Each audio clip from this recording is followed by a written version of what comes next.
मैं doctor S के पाठक आप सभी का स्वागत करता हूं। ये किसान भाइयों कुछ जगहों पे ये गन्ने में ये लक्षण दिखाई पड़ रहे हैं, तो आइए आज हम चर्चा करते हैं। डॉक्टर सुजीत प्रताप सिंह है जो कि पादप रोग वैज्ञानिक है हमारे गन्ना शोध परिषद में। डॉक्टर साहब, ये लक्षण कई जगहों पे दिखाई पड़ रहा है, क्या है ये? किसान भाइयों में संशय है कि ये रेड राट है, तो क्या चीज़ है ये?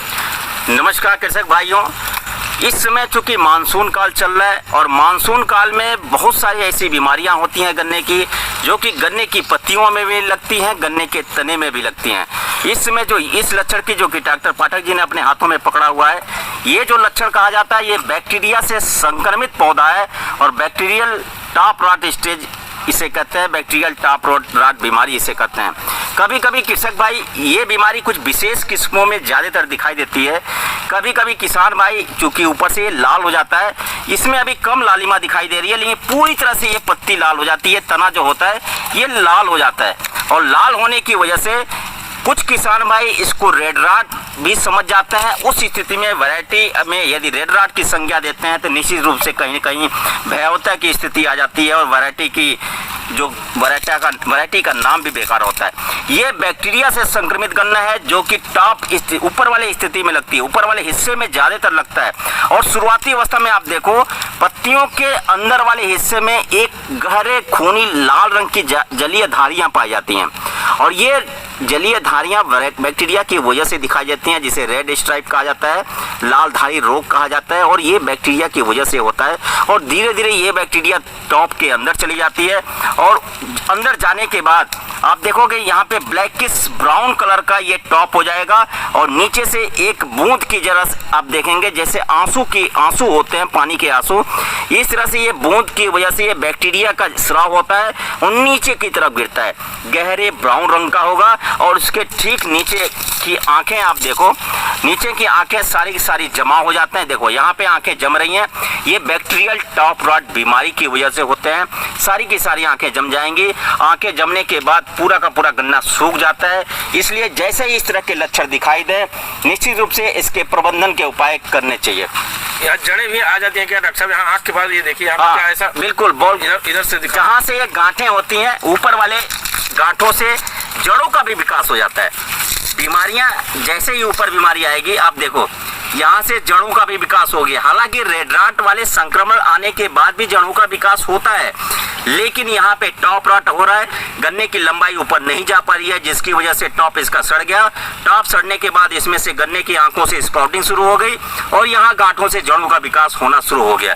तो ये इसीलिए किसान भाइयों को कंफ्यूजन होता है कि कहीं ये रेड राट तो नहीं है। हाँ बिल्कुल, इसीलिए लक्षण चूंकि लाल रंग का होता है, इसलिए कृषक भाई कभी कभी कंफ्यूजन होता है, संदेह की स्थिति में आ जाते हैं कि ये रेड राट तो नहीं है। तो इसमें किसान भाइयों को बिल्कुल भी संशय की जरूरत नहीं है, ये बिल्कुल रेड राट नहीं है, ये बैक्टीरिया के द्वारा ये बीमारी होती है। डॉक्टर साहब, अब इसका नियंत्रण क्या है? हाँ बिल्कुल, अच्छा प्रश्न है। जब इस तरह के संक्रमण किसान भाइयों को दिखाई दे, विशेष किस्मों में ही दिखाई देता है, सारी किस्मों में नहीं दिखाई देता है, तो ये जो संक्रमित पौधा है इसको हम नीचे से काट के भी हम कहीं नीचे मिट्टी में दबा देना चाहिए, अन्यत्र ये जगह पे फेंक देना चाहिए, नष्ट कर देना चाहिए। उसके बाद क्या होता है, संक्रमण से बचने के लिए एंटीबायोटिक का स्प्रे करना बेहद जरूरी हो जाता है। एंटीबायोटिक में आप स्ट्रेप्टोसाइक्लिन का स्प्रे कर सकते हो, 0.01% का अनुपात होता है। यदि ग्राम में हम किसान भाइयों को देसी भाषा में बता दूं तो 100 लीटर पानी में यदि स्प्रे कर रहे हैं तो उसमें 10 ग्राम दवा होती है। ये 10 ग्राम स्ट्रेप्टोसाइक्लिन वही दवा है जिसमें कि पीले रंग की इतनी बड़ी पुड़िया होती है और 6 ग्राम की पुड़िया होती है, जो कि धान में बैक्टीरियल ब्लाइट के लिए सामान्यतः किसान भाई इसमें प्रयोग कर रहे हैं। इसके अलावा कॉपर ऑक्सीक्लोराइड और स्ट्रेप्टोसाइक्लिन को एक साथ मिला के भी स्प्रे करने से ये खतरनाक बीमारी पूरी तरह से समाप्त हो जाती है। कासुगामाइसिन और कॉपर ऑक्सीक्लोराइड का जो मिक्सचर आता है 45% का, उसका भी 1 ग्राम प्रति लीटर की दर से यदि स्प्रे करते हैं तो इस तरह की खतरनाक बीमारी पूरी तरह से समाप्त हो जाती है। इस तरह से एंटीबायोटिक्स स्ट्रेप्टोसाइक्लिन जो कि टेट्रासाइक्लिन और स्ट्रेप्टोमाइसिन का 90 और 10 के अनुपात का मिक्सचर होता है, इसका स्प्रे करके किसान भाई इस बैक्टीरियल टॉप रॉट बीमारी से 100% एक सप्ताह में निजात पा सकता है। पूरा का पूरा गन्ना आपका स्वस्थ हो जाएगा। तो मुझे लगता है अब किसान भाइयों को कोई इसमें संशय नहीं होगा। और जो डॉक्टर साहब ने बताया कि आप जो स्टेप्टोसाइक्लिन का प्रयोग कर सकते हैं, प्लस आप कॉपर ऑक्सीक्लोराइड को भी मिला करके। हाँ। डॉक्टर साहब, क्या ये कहा जाता है कि कॉपर ऑक्सीक्लोराइड को किसी के साथ नहीं मिलाना चाहिए, तो क्या हम बैक्टीरियोसाइड के साथ मिला सकते हैं? हाँ, बहुत ही अच्छा प्रश्न है। क्योंकि कॉपर ऑक्सीक्लोराइड चूंकि एलिमेंट होने की वजह से हम लोग रिकमेंड नहीं करते कि किसी अन्य दवाओं के साथ, किसी इंसेक्टिसाइड के साथ मिलाएं।